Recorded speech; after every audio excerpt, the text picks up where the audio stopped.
Citoyennes, citoyens, bonjour et bienvenue dans ce nouveau dossier de l'espace. Dans notre dossier consacré à l'agenda 2023, on a évoqué plusieurs observatoires spatiaux qui seront lancés cette année. Parmi eux, il y en a un sur lequel l'ESA, l'Agence spatiale européenne, planche depuis bien des années. Il s'agit d'un de ses projets d'astronomie les plus ambitieux à ce jour. Voilà presque 12 ans que l'observatoire Euclide a été sélectionné par l'agence. Après un long chemin de conception et de fabrication, il va enfin pouvoir se placer sous la coiffe d'une fusée au cours de l'année. Il pourra alors démarrer une mission d'au moins 6 ans à la recherche de la matière noire et de l'énergie noire.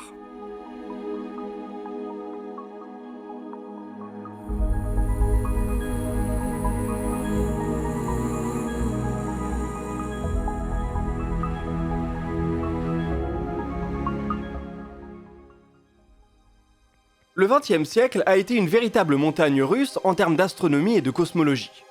Ces premières décennies nous ont offert la relativité générale et la mécanique quantique. Deux cadres théoriques qui permettent d'expliquer la totalité des interactions fondamentales. De quoi analyser la nature de la plus petite de ces particules au plus grand de ces amas de galaxies.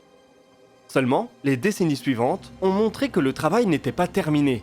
Malgré leur efficacité redoutable dans bon nombre de prédictions, ces deux théories ne suffisent pas à expliquer tous les mouvements observés de l'univers, surtout à grande échelle.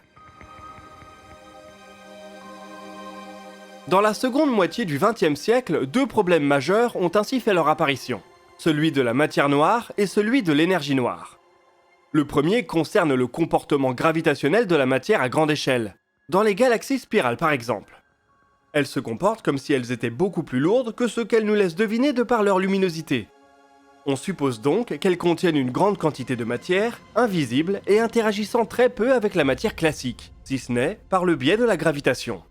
La fameuse matière noire dont la nature reste complètement inconnue.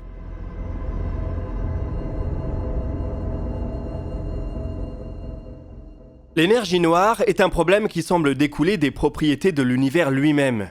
Depuis une grosse vingtaine d'années, on s'est rendu compte que son expansion s'accélère. Ce qui ne s'explique pas au vu de son contenu ou de ses propriétés connues. Il y a là une sorte d'énergie, elle aussi pour le moment invisible, qui pousse vers cette accélération. Les deux phénomènes pris ensemble affectent fortement la cosmologie et l'histoire de l'univers.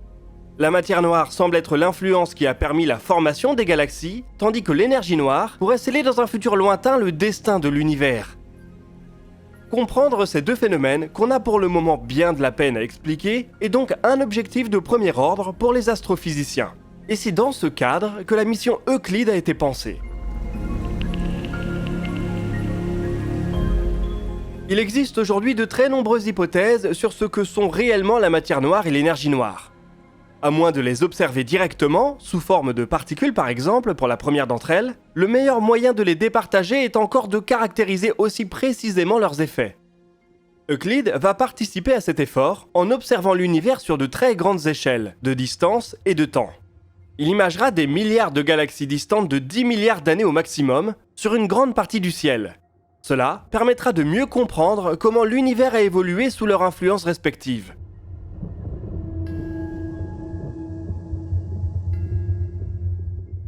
A l'inverse d'Hubble ou James Webb, Euclide n'est donc pas pensé pour se concentrer sur des cibles en particulier. Il observe l'univers dans son ensemble pour essayer d'en déterminer certaines des propriétés générales. Avec un tel objectif, il est donc aussi conçu de manière assez différente des deux télescopes spatiaux qu'on vient d'évoquer. Il a par exemple un miroir primaire bien plus petit. Il fait 1,20 m de diamètre, soit 2 fois moins que celui de Hubble. Euclide est en revanche assez proche de ce dernier dans ses domaines d'observation. Il se concentre sur la lumière visible et l'infrarouge proche. Pour remplir au mieux sa mission, il bénéficie aussi d'un champ de vision assez large, plus large que celui de Hubble et même plus large que celui du Nancy Grace Roman, un télescope de la NASA qui partage une mission assez similaire. Leurs résultats seront d'ailleurs comparés pour limiter les risques d'erreur de mesure. Euclide fonctionnera à l'aide de deux instruments, un imageur et spectromètre infrarouge qui permettra de mesurer le décalage vers le rouge de milliards de galaxies. Cela aidera à estimer leur distance et donc à créer une sorte de carte en 3D de certaines parties de l'univers. C'est ce qui permettra notamment de voir l'histoire de l'organisation de la matière en comparant les parties lointaines et anciennes aux parties proches et récentes.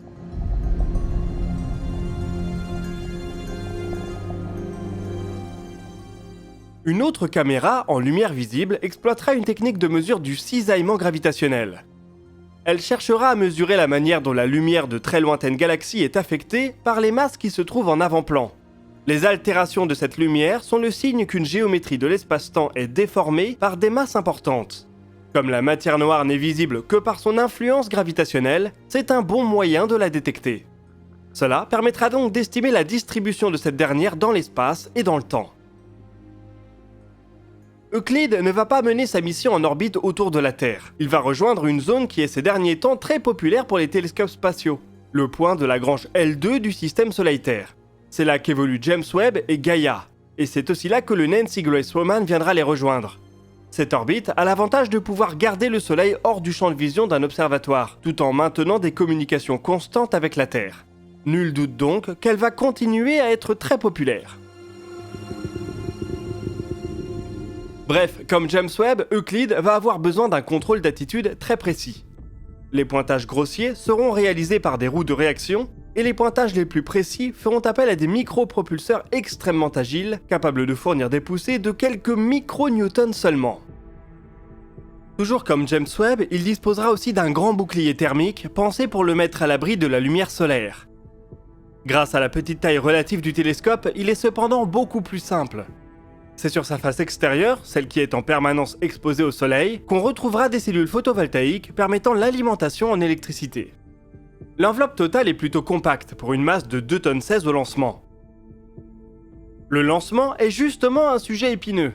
Un télescope de l'ESA devrait normalement décoller sur une fusée européenne. Ariane 5, qui a lancé James Webb sur une orbite similaire, ne devrait par exemple pas avoir trop de problèmes.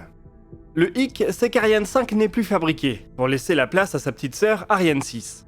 Or, cette dernière ne sera pas prête à lancer une telle charge utile en 2023. L'autre option aurait été Soyouz, mais comme vous le savez bien, ce type de partenariat n'a plus la cote entre Européens et Russes.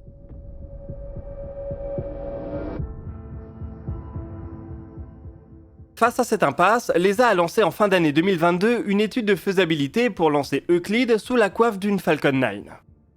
Sur le plan de la souveraineté, ça fait franchement mal, mais le lanceur de SpaceX a au moins le mérite d'afficher une fiabilité exemplaire, une disponibilité immédiate et des coûts plutôt bas.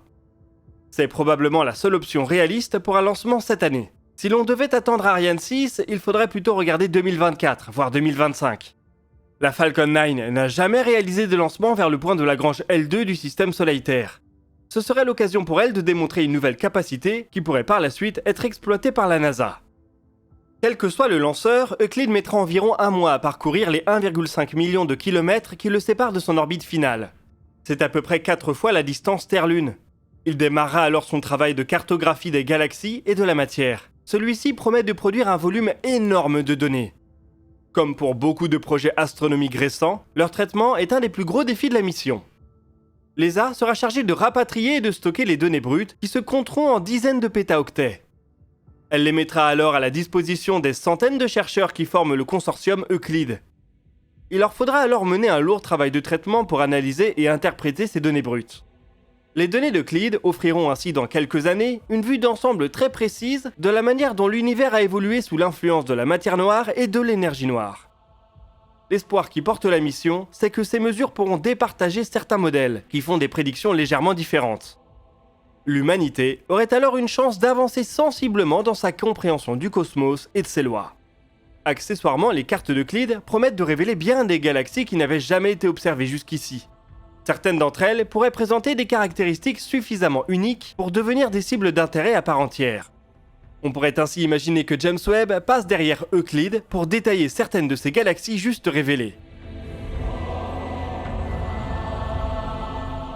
La coordination avec les données de l'observatoire Nancy Grace Roman à partir de 2027 ou 2028 permettra une précision accrue dans la mesure des masses et des distances des galaxies.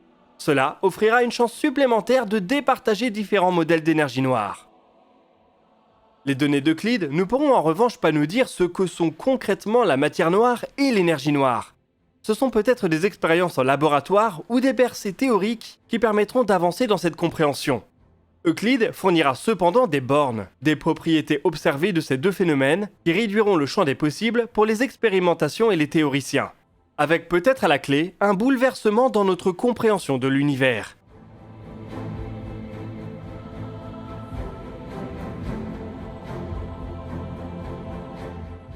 Nous voici en tout cas arrivés au bout de cette vidéo. N'hésitez pas à partager vos questions et remarques dans les commentaires. On y répondra dans la vidéo qui sortira le dimanche 29 janvier à 17h. Vous pouvez consulter la description pour retrouver les liens vers nos sources, nos podcasts et nos réseaux sociaux. Nous, on se donne rendez-vous la semaine prochaine pour un nouveau DNDE, et d'ici là, citoyennes, citoyens, portez-vous bien.